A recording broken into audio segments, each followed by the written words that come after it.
Pourquoi 31? Parce que la tortue nous enseigne que nous avons 28 dimensions et chaque dimension comporte 13 sous-dimensions.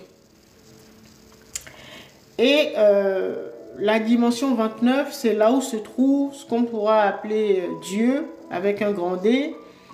Donc, vraiment la divinité unique qui est, ou la source, qui évolue hors de notre expérience terrestre, c'est-à-dire hors de l'espace-temps. Parce que nous subissons en fait le temps en fait. Et donc, la divinité ou la source, ou Dieu avec un grand D, évolue dans une dimension qui est hors de l'espace-temps, donc 29e dimension. Alors, nous sommes dans la 3e dimension. Donc, ça veut dire que la première dimension, donc ça va de la première jusqu'à la 28e. Et 29e, c'est là où se trouve Dieu avec un grand D. Donc, première dimension, avec 13 sous-dimensions. Donc, première dimension, 13. Et deuxième dimension, 13. Troisième dimension, 13 également. Donc, si on prend la première dimension, 13, plus la deuxième dimension, ça fait 26. D'accord? Alors, troisième dimension, nous sommes dans la 3e dimension, mais la première sous-dimension de la 3e dimension, ça concerne le monde matériel ou notre corps physique. Donc, il y a toujours deux. Si on prend le monde astral, par exemple, il y a le haut astral et le bas astral. Donc, le monde physique, vous avez le haut physique et le bas physique. Donc, ça fait 2. Donc, 26 plus 2, ça fait 28. Ensuite, après notre corps physique, nous avons notre corps éthérique qui est juste après. Alors, vous avez le corps. Et juste après, vous avez le corps éthérique, c'est-à-dire l'énergie, notre corps énergétique. D'accord? Donc, vous avez le haut éthérique et le bas éthérique. Ça fait encore 2. Donc, ça fait 30. 28 plus le haut et le bas, ça fait 30. Là où nous chutons, là où le problème se situe pour nous tous, où nous avons chuté, c'est quand nous sommes rentrés dans le 3e niveau, c'est-à-dire l'univers émotionnel qu'on appelle le monde astral. Donc, il y a le haut astral et le bas astral. Et nous sommes bloqués au bas astral. C'est pour ça que ça donne 31. L'ancêtre 31, en fait, c'est lui qui représente l'univers astral, donc le bas astral. Pourquoi? Parce qu'il a des blessures et qu'il faut guérir d'abord. Sinon, il ne nous laisse pas aller dans le haut astral.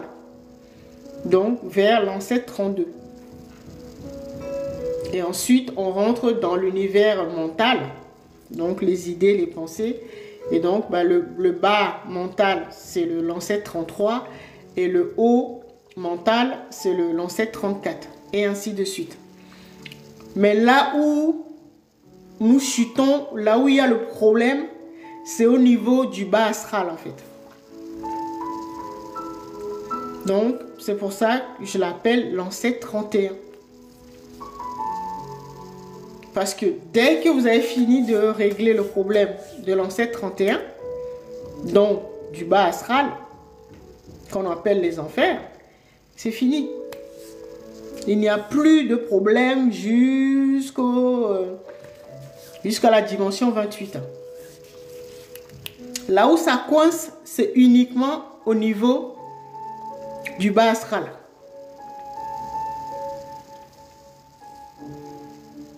Vous voyez, c'est un raccourci que je vous donne. Moi j'ai mis du temps pour comprendre tout cela. Et dès que vous guérissez l'ancêtre 31, donc, vous guérissez vos enfers, c'est-à-dire votre obscurité, votre bas astral en fait. Puisque c'est lui le chef des forces, de vos forces du bas astral, donc de vos démons.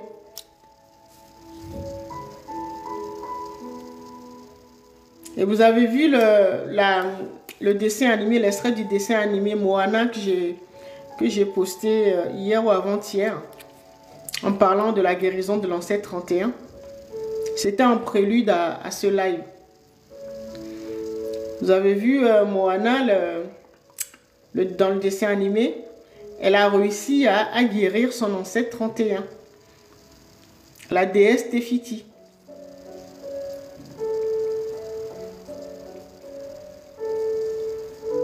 Et ça, il ne faut pas avoir peur. Vous avez vu dans le dessin animé, quand elle a compris que son cœur, le cœur de la déesse a été volé, et donc il fallait lui rendre.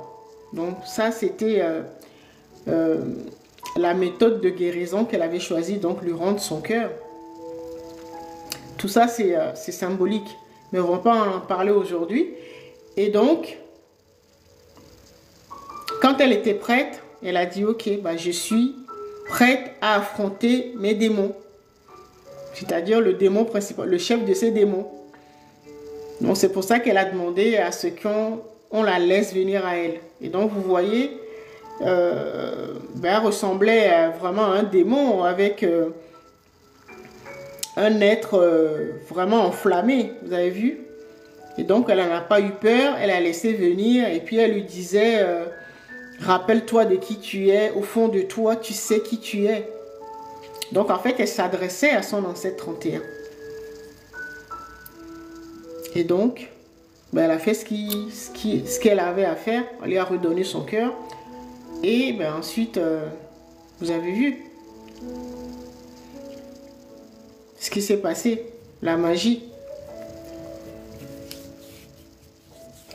Elle s'est métamorphosée et donc elle est redevenue la déesse Tefiti qu'elle était. Vous avez vu? C'est ça votre ancêtre 31. Et c'est ça qu'il faut identifier. C'est l'un de vos grands-parents. Si vous êtes un homme, il faut chercher dans vos grands-pères. Et si vous êtes une femme, il faut chercher du côté de vos grands-mères.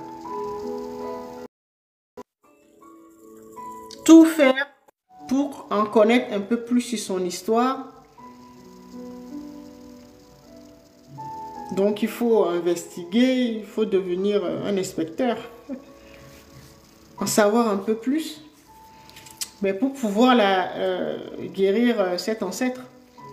Pour savoir ce qui lui est arrivé. D'accord? Dans les accompagnements, les personnes qui ont du mal à vraiment savoir déjà où identifier leur ancêtre 31, ou savoir ce qui s'est passé, peut-être parce qu'ils l'ont pas connu. Et c'est là que nous, on intervient pour aller regarder dans les archives akashiques. On va regarder dans le parcours de votre âme ce qui s'est passé.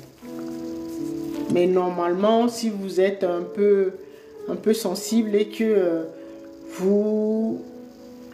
votre troisième œil fonctionne à peu près bien, que vous avez des visions et que vous savez faire des liens, c'est-à-dire comprendre un peu le langage symbolique, parce que vous avez beaucoup d'indices que vous vous êtes laissés, vous allez pouvoir lire ou comprendre ce qui s'est passé pour pouvoir guérir votre ancêtre 31. C'est ce que Moana, animé, c'est ce qu'elle a fait.